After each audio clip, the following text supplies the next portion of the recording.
So we can write this as saying that phi n, the real space function, is equal to, so this implies some constant a, this is just going to be this arbitrary normalization constant, right? Because the two functions have to be related just by some constant. So some constant a times the momentum representation of the function.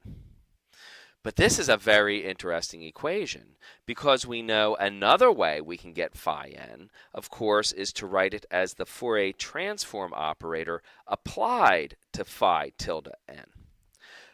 This is, in other words, just another way of saying that my wave function is an eigenstate of the Fourier transform operator.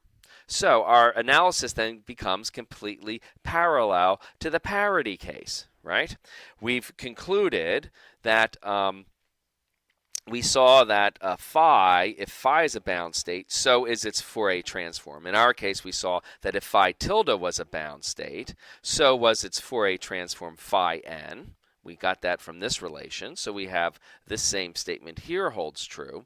And indeed, in one dimension, we learned that phi must be pure with respect to the parity operator, and that in our case, the symmetry operator is in parity, it's the Fourier transform. That just says phi is pure with respect to f, which is just another way of saying the function is basically its own Fourier transform.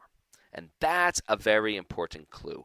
Every possible bound state for the harmonic oscillator must be, apart from a constant, equal to its own Fourier transform.